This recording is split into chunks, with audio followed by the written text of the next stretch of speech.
Hi, my name is Zohar. Thank you for joining me to my lecture.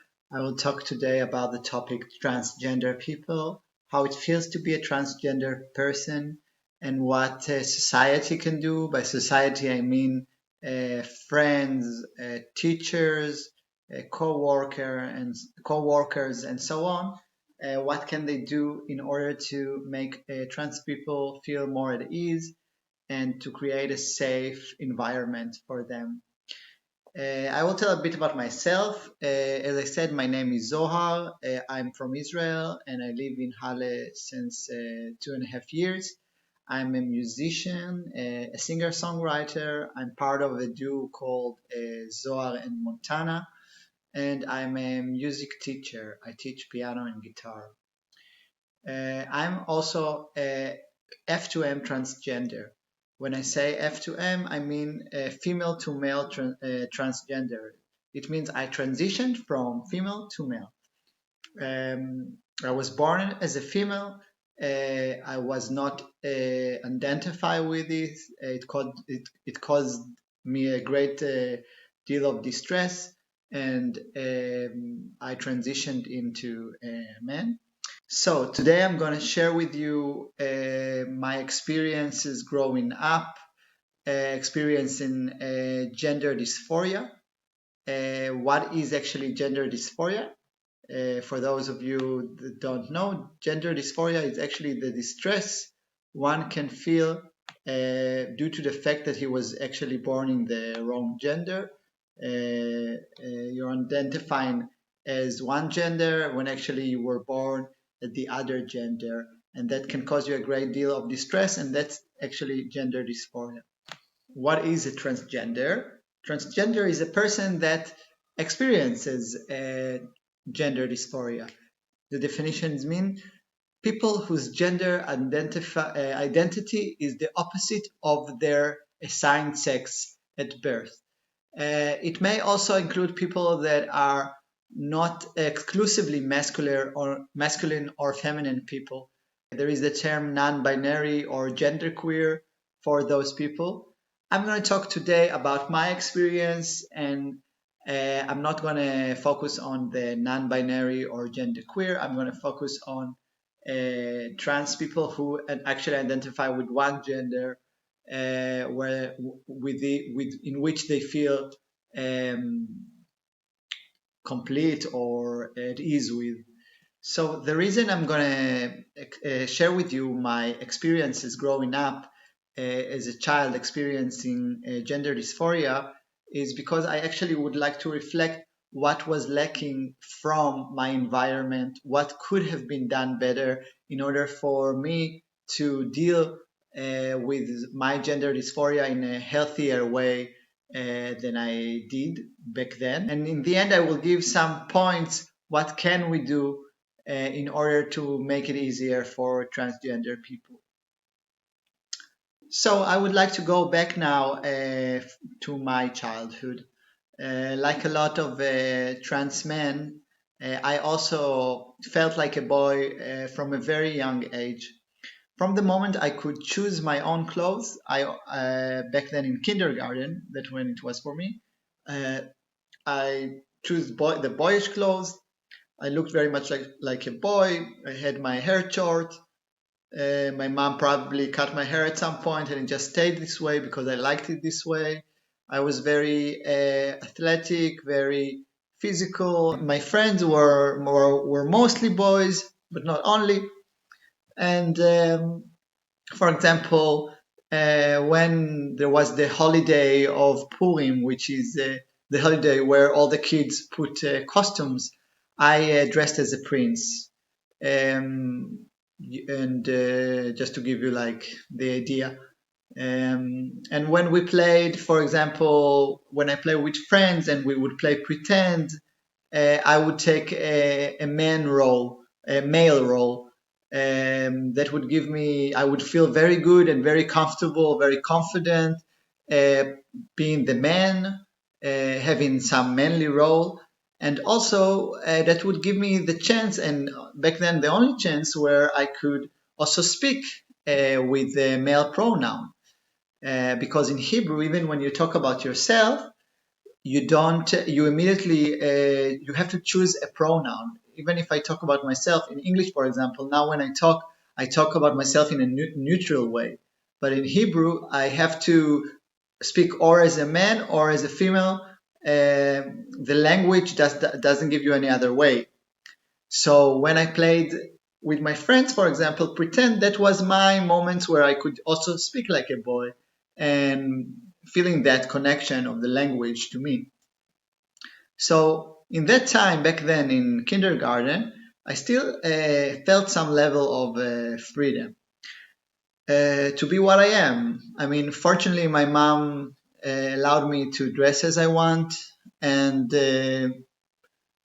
I could just back then do my own thing, not worry too much about like what people think or not, because I was not aware to it still in like a higher level. Um, the moments back then in that age when I felt distress was, for example, in Water Day, where when there was activities that had to do with water, and we brought our bathing suits, and then I would have to put like a girl bathing suit. That was a moment where I really felt distress, and I remember even or crying or just trying to avoid it. There was one time when I was with my sister back then, and I started to cry, and she didn't understand why, and I couldn't say it. I knew why I cried, but I already internalized that there was something that I can't say about it. There was something that I'm not supposed to say out loud. Why do I feel bad now? So I just didn't. But I knew exactly why. So that was, for example, one of those moments. When I started elementary school, I already understood that I am different. Um, it happened, of course, gradually. Even, for example, when I came with my prince costume to kindergarten, um, I already felt there was something that is not completely correct, completely normal about it. I felt like a mixed emotion of one. On the one hand, I feel very good and proud, very happy to put this costume and like joyful about it. But on the other hand, going with this to the kindergarten, I felt like I knew there was something not completely right about it. It wasn't like I was not being supported doing that. I was maybe not being. Nobody told me directly that I'm doing something wrong, but I knew, I felt it back then that I have in a way something to be a bit modest about, be a bit like quiet about, maybe just say thanks that I can wear it at all. And yeah, and when I started elementary school, I remember in my class, for example, I was being I was being loved in my own class. I had a lot of friends. I was very communicative and a good student and very friendly. And in my class, it was very nice. On the other hand, the kids, mostly the boys from the other class, that knew that I am not like a boy, like that I'm a girl in a way that looks completely like a boy, and that's weird. I remember they could like tease me or say something about it, or just being mean about it, and then or just being mean to me. And I would maybe go into fights just to defend myself or just have to deal with this in some way. Even in my own neighborhood where I used to play next to my house in the afternoon, I remember there was always that feeling of not really feeling safe in your own neighborhood. I mean, I played with my friend, everything was nice, but sometimes there was always that could always can be that someone will come, some maybe a bigger boy or someone that just knows about me, that detail that I'm that kid that looks like a boy but actually is not, and I would be or that they would make fun of me or that they would say something, and I would have to deal with this in some way. So that's pretty much the background, like the overall feeling that I had at that age. That was like the beginning of elementary school. So I would like to talk about some experiences that were actually not so dramatic, because a lot of the things we learn as kids of how we should be and what is normal, it's not necessarily only from those, let's say, more dramatic experience. If someone is bullying you, it's like the things we get from the environment in between the lines in the everyday life, and the feelings that we are confronting with in those everyday experiences. One of the experiences I remember was one day in the evening, coming home on my skateboard. It was probably around the third grade, I assume, or a bit before, but somewhere around that. And some woman stopped me and she said, "Hey boy, can you please take this bouquet of flowers and just take it, deliver it here to this building nearby?" Um, and she told me exactly which door and everything. And I said, "Yeah." And I went and I took the flowers and I knocked on the door, and there was no answer. So I came back and I told the woman that nobody answered, and she said, "Okay, never mind, thank you." She gave me a few coins for the help, and I was happy about getting the money, because for me, I wasn't used to it. I was very little, and it was like getting money, so you can understand.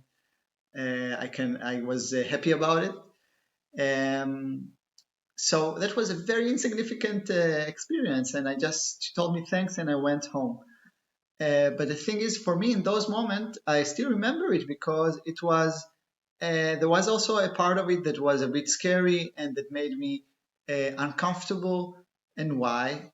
Because she was talking to me all the time as a boy, which was very good for me in a way, because that's how I looked and felt, and I wanted to be perceived as one. So I felt comfortable with that pronoun.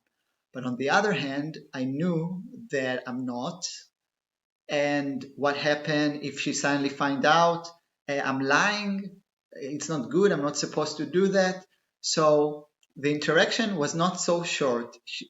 I mean, if the interaction was shorter, which what happened a lot to me, if somebody said, "Hey boy," blah blah blah on the street, and walk away, I don't know, pick up that ball, I don't know, whatever, that wasn't so significant. But the fact that the interaction continued, I felt this feeling of stress, and also that I'm supposed to correct her, and if not, I'm actually lying. But on the other hand, I don't want to correct her, because it felt comfortable, and also it felt that if now I will correct her, suddenly she will look at me in another way, and just didn't like that feeling. It was some feeling the, of tension, something that doesn't fit. So I didn't correct her, which of course it doesn't mean anything now. I mean, it's very a small, not important experience, but that's how I felt. And those feeling of like stress and feeling shameful about it, that I didn't say anything, those was feelings that I had to deal with a lot. And I didn't say anything also to my parents, partly because I didn't have the language. I mean, it was something that was more or less basically in my head. No one told me that was something like that, that it exists, and more than that, that it's legitimate and that okay. There was no one to reflect my emotions and tell me that it's okay. I mean, what I had was basically in my head and only there. So it was like actually, in a way, me against the world, and nobody else actually to support you in these feelings. Now, the reason I didn't tell my parents were probably a lot of different reasons. It's also can be that it's connected also to the fact that my parents were not so involved with us, in that they were not so nurturing. They were not functioning so well. I mean, their relationship wasn't going well, and they were more like, in a way, like focusing on their stuff. So for sure, those things didn't help, but that was a part of it. But a big part of it was also I didn't have the language. I mean, that was my only reality, the only reality that I knew, and I already, as I said earlier, internalized that some things you just don't say about that. Everybody see me, everybody know maybe that I feel maybe more like a boy. You can see it, but I can't say, hey, I want to be a boy, or I feel like one, and I want people to talk to me like one. What am I going to do about that? And ask maybe for help. It was just not an option. And I think also at some level I knew that even if I'm going to say it, like what's the difference? I mean, I'm not going to wake up and suddenly I will be a boy, even though before I would ask for that, and I would think that if there is magic, maybe it would help me. But I think back then I started to understand there is no magic, and that's just how it is. I'm going to make myself a bit brighter. There we go. So that was one experience, for example. Another thing I remember that was also in that time in the third grade was when me and a group of kids from my school were chosen because that we have good grades to go to this extra school lessons afternoon, one day a week in the afternoon. And I remember in the beginning, for some time, now I can't say how long, the teacher and the other kids that were with me back then in that program, in the class, just assumed I was a boy, and for some time they just addressed me as a boy. And um, I just felt that I don't want to correct him because the same reason, because I just feel comfortable as a boy. I just hope he wouldn't speak to me with a pronoun, and then I don't have to correct. He doesn't speak to me with a pronoun, so in a way, I don't know what he thinks. I don't have to correct anyone. It's not obvious that I have to tell him, "Hey, you can't talk to me with a boy, with a man pronoun. You have to change it to a female pronoun." And I just try to avoid it. And even when I play with the other kids there in the break, when we play in the yard, they all just talk to me as a boy, and it was just good for me. I mean, in that way, but I also felt again uncomfortable. So the whole situation of being around new people was uncomfortable for me. It started to be something that I just want to avoid. Um, at some point, the teacher found out that I was not a boy. He thought it was a bit funny. He said like, "Why didn't you say earlier?" And he giggled a bit. And the other kids from my class that also understood that from him and from me, but I think I said it at some point. Um, we just change it automatically now to female. They didn't make a big deal of it, which was in back then it was already surprising for me that the other kids doesn't make fun of it, that they don't make fun of it. So I was surprised they were so nice, like they were before, just that they changed it to a female pronoun. But even though the people there were nice, I didn't want to stay there because that was already a time in my life where I started to understand I don't feel comfortable with places where there are new people, and that I started to just feel that uneasiness, this dysphoria with what I feel, and that I feel and look like a boy, and I understand that I'm not. And it doesn't matter if even people are nice about it now. I mean, that doesn't matter because I just already feel uncomfortable because I start to understand I'm not a boy, and I start to understand what people see. and I didn't like what they saw. So I prefer just to start to avoid. And so I asked my mom to just get out of this program. And she didn't push me to stay so much. Again, not saying why, not explaining anything, just I don't like it, I don't feel comfortable being there or something like this, I just don't like it. So it took away, in a way, it took over the curiosity I had to learn about new things, and the need to maybe meet new people. uh, just you want to escape from that and to just go be more closed, play with my old friends where I don't have to think about those things, play only with, like, in my neighborhood, in my comfort zone. So I just didn't want to go to after school things at all. I just said I don't like it. I don't like to go to after school things. It would always have to I would always have to face this this dysphoria, this contrast, this conflict, actually.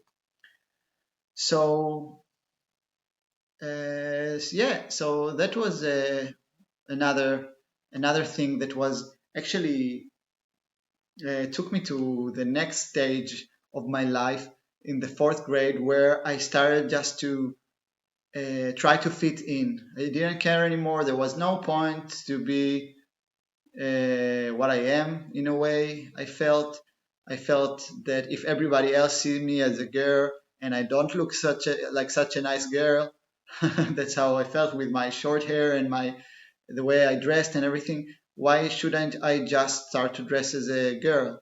And that's what I did. I thought that's the best way.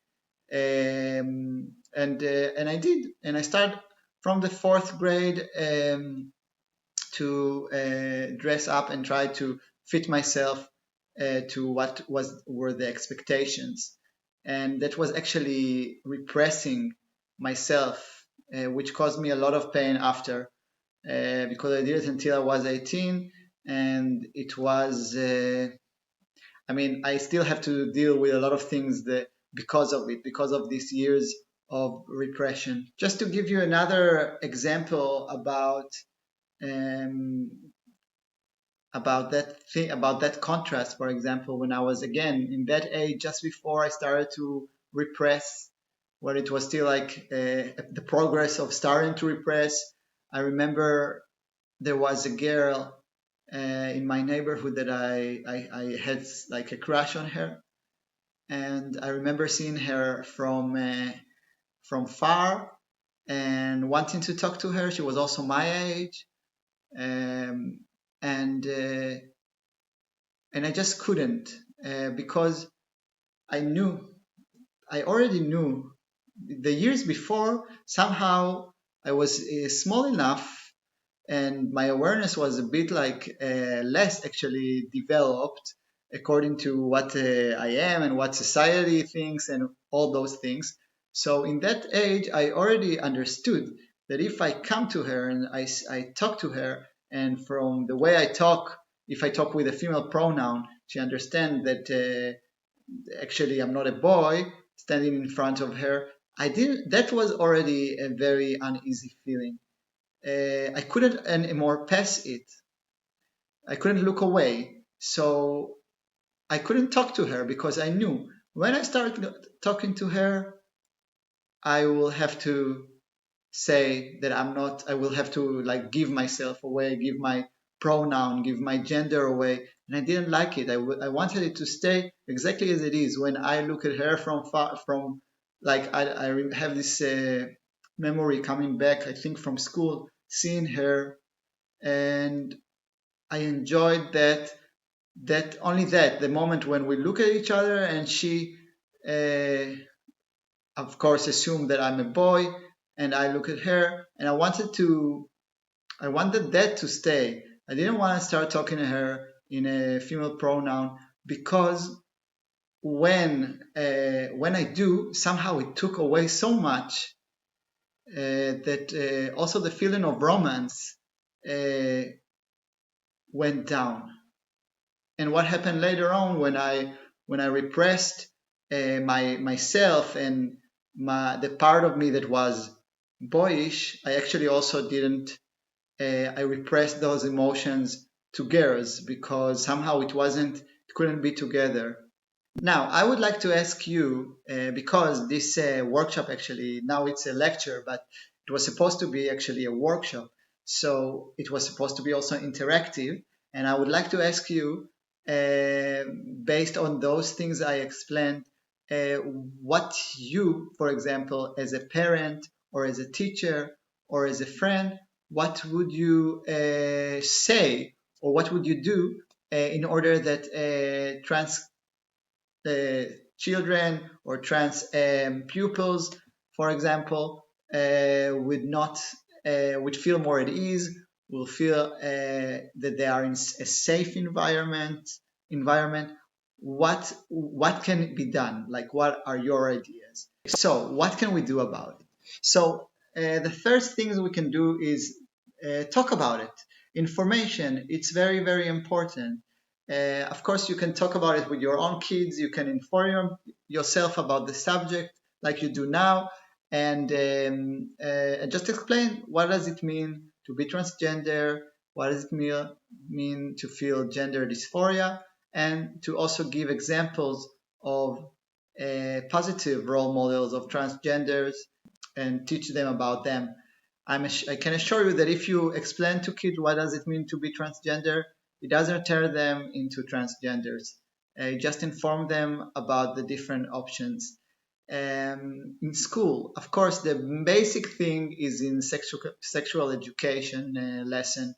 Um, I mean, basically, there you can talk about, of course, the different tendencies, about the whole LGBTQ options, that they are all legitimate, they are all there, and to as well to give example of positive role models of people from the LGBTQA, and of course to include also the transgender people that actually suffer the most in this community. So somehow they suffer the most, but somehow they're also a lot of time being neglected as a topic. So to bring it up, to do the other thing, to the other way around, this group will be like in front. And it doesn't have to be only in those lessons. I mean, a lot of time this subject is like being considered as taboo, like something you don't necessarily mention and you don't necessarily talk about. So first, really make an effort to stop making it a taboo. Like, we can change what people talk about. We can change the conversation. We can change what is allowed, what is appropriate. I mean, it's up to us. So, for example, if you talk about different topics like tolerance or racism or human rights, or just like about people that are supporting other communities or doing something actually that is a social good thing. Uh, Talk about the trans people. Talk about, for example, discrimination, and give example specifically from the trans community, or what the trans topic. A good example of some woman that I heard that told about herself. She is a teacher in Israel, and she's a bisexual woman. She's married to a man, so I mean, basically, and she has kids. So the fact that she's bisexual can be really hidden. I mean, unless you will talk about it. And she said that as a teacher, every chance she had when she talked about again different topics, she bring examples from the world of LGBTQI. She shows first she shows the children that it exists. Secondly, if someone experienced something similar, they understand, hey, that's a person I can talk about. They understand that if a teacher talks about it, it's a legitimate subject that you can or talk about, or if you feel you can feel safe, that you know that what you feel is something that is legitimate. It's not something to be shameful about, and so on. And she also explained, this teacher, that some girls came up to her because of that they felt that they are lesbian or bisexual, I don't remember, and they just had this trust in her that they knew they can just approach her and just say something like, okay, I mean, we are also, are you?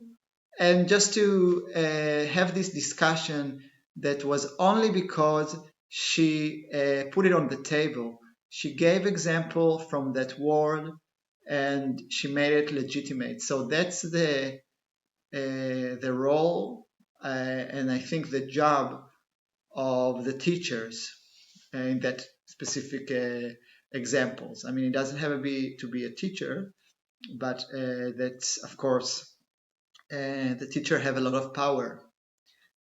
A lot of times, transgender kids, you don't know they are transgender, and your job is actually to create an environment that is a safe environment for a transgender, even if there is not a transgender there. Your job also as a teacher is the other kids will grow to be tolerant about it, to be informed about it, and that they could help other transgender people in different situations to feel safe and to create for them a safe environment. As another tip, just to something technical, for example, in those years back then, before I started to repress and try to force myself to identify with with girls, I remember every time when we were split, as when there was like a groups based on gender. For example, we play a game and the boys against the girls, for example. Those moments were hurtful for a transgender person. Those moments can be hurtful. I mean, if this person is already out and it's obvious that they will now be in the group of the other side, for example, if it's a trans kid that is identify as a boy and everybody know it and accept it, and now he's going to be in the boys group. Of course, that's another feeling. But if you are still not there, if you are still you're not out, for example, and you have to now be considered to be you are be considered to be that gender and they put you in that group. So that's, for example, a very trivial choice about how to divide a group. But for transgender people, it's a very, very, very hard, uncomfortable moment. Not to mention, as I said earlier, that there are people that not necessarily feel or male or female in that complete way, and it just can create uneasiness and the feeling uncomfortable feeling for some people. So I would really suggest to avoid this kind of group dividing. I mean, you can always divide in other ways. And I'm sure that probably there's already a lot of teachers that prefer not to do it from different reasons that are not only connected to trans people.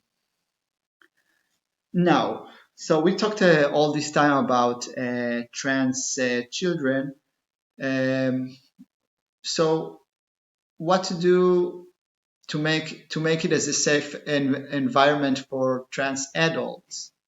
So I would have to say that, again, this thing about bringing the topic up, not making it taboo, making a conversation out of it, it's extremely important.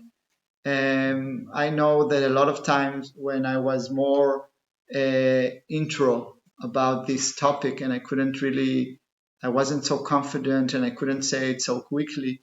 I didn't always know how to recognize my environment, how to know if they will be cool about it or not. I mean, I didn't know what can tell me. Now I'm more confident. I can also identify it better where it's more comfortable to say it and where not. And I feel in much more places, I mean, I'm pretty much out of the closet. I do it also in my shows, I can mention it. So now it's different for me. There are still places where I don't feel comfortable to talk about it. When a person in front of me shows me that they have some knowledge about it, when they somehow just talk about it at some point, I mean, it's not like you have to talk about it with every person you meet, but if you have, for example, a co-worker, or if you're a teacher and you have students and so on, and you have this regular relationship, you see each other on a regular basis, this person not necessarily knows what you think about this topic, and this person can be trans. You don't always know who is trans. And some trans people just stay in the closet because they don't know if they are in a safe environment or not. So, in order to create a safe environment, you can just discuss about it more, inform yourself more about it, that maybe it can be more a part of your conversation when you meet a person and ask what's the pronoun. That can be amazing because that's you show that person that you're informed about the options, and can be that this person would like to talk in a specific pronoun, not necessarily according to the sex he was assigned at birth. But that's a very hard option, because it's not also for me. I don't go around and ask people what's their pronoun. It's not so easy. It's very specific, and not everybody knows how to answer, and why they were being asked. Maybe they can be even offended. So that's one thing you can do in some situation.